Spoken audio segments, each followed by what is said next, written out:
Hey everyone, Owlvine here. This week on Starting Out Solitary, our topic is herd mentality and paganism.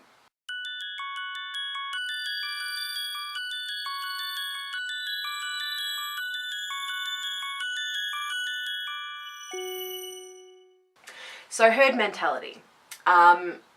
This is an interesting topic. There have been some really good reflections on this topic from the other people on the channel this week, and I would urge you to go check those out as well. So I'm not really sure what to say on this topic. I think that all of us have a compulsion to follow the herd, as it were. We are pack animals by nature. If you look into our ancient ancestry and all the way through history, really, we stick together in groups, cultural groups, religious groups, etc. And it's a way of survival. So I think this herd mentality is a survival instinct. Now I think that it can go beyond necessity, where we are not listening to our own desires and our own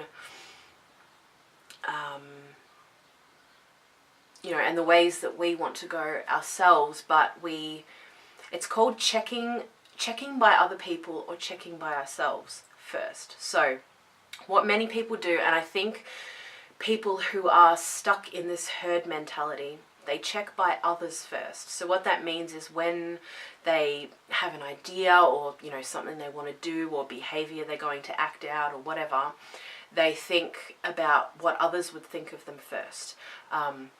So in this case, in paganism, is this acceptable? Can pagans do this? How should I be doing this? Whatever. And I think what's probably ultimately the most healthy way to be is that you check by yourself first. So when you have a compulsion, an idea, a desire, etc., you check with your own inner compass first and think, is this good for me to do? Is this right? Is this what I really want to do? Whatever.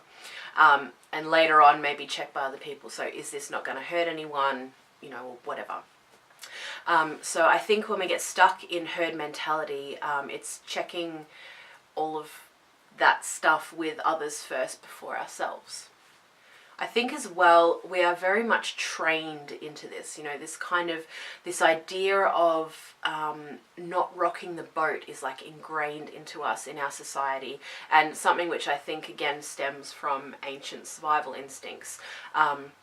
But we're really taught that in our society, you've got to be careful of this person's feelings and that person's feelings and how this person perceives you. How are people going to perceive you if you act like that? Are you going to, upset someone, or are you going to be rejected?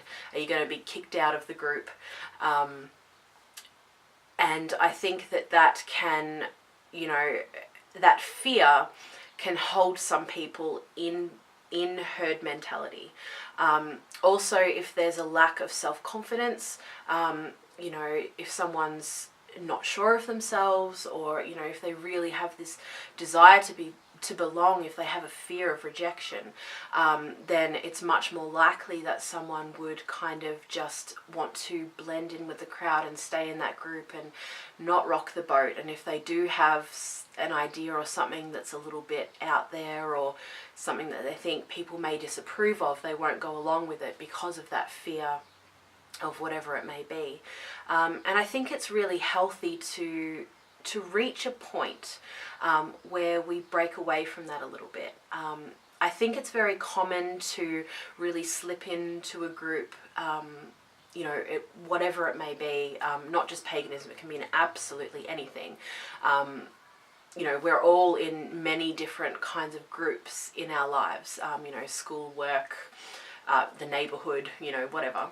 I think when you first come into a group, because you want to ease in, there is, that ease, you kind of,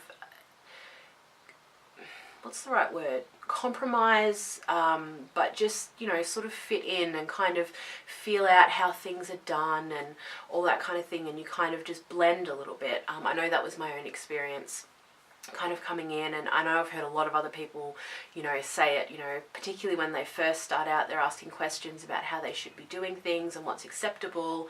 But I think a healthy thing to do, and we see this kind of behavior in teenagers a lot of the time, is reach that point where we start to decide for ourselves, and we maybe go against the grain a little bit. It could be called rebellion.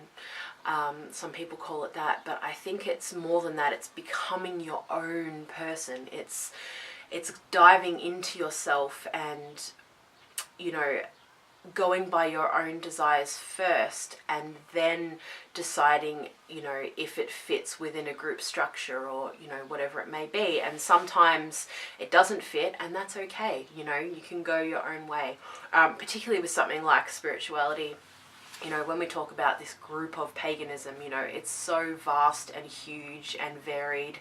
And a lot of what we see represented on YouTube, for example, with paganism, like, it's not all that's out there. You know, there are so, like, paganism is an umbrella term, a huge umbrella term, really. So there isn't much that you can do that, you know, wouldn't fall under the umbrella of paganism. In many people's eyes, yes, like, people would disagree, and because, again, it's such a huge, vast thing, you know, I don't think anyone in their practice is going to have all those bases covered, you know what I mean? So there are going to always be people who disapprove, but it's really healthy, I think, to do a bit of that, do a bit of rocking the boat, and not for its own sake, but if it's your own desires that you're fulfilling. So herd mentality, I think, can be a dangerous thing for the individual if it is based on fear, if it is based on, you know, insecurity and, you know, worry of being rejected and that kind of thing. I think it can be very stunting. So I think it's important to check ourselves and really see if what we're doing is what we desire, or if what we're doing is out of fear or out of just wanting to belong. You know, I think it is very important to belong, and we all have that desire for belonging. But I would recommend not doing that in spite of yourself. You know, not listening to your heart can be a really dangerous thing, not listening to your own way of wanting to go, particularly in something like this. When we're talking about spirituality, it's such a personal thing, and no one, in my opinion, no group of people have the one right way, the one answer, the way to divinity. You know, we've each got to work that out for ourselves. So for me, paganism it's a wonderful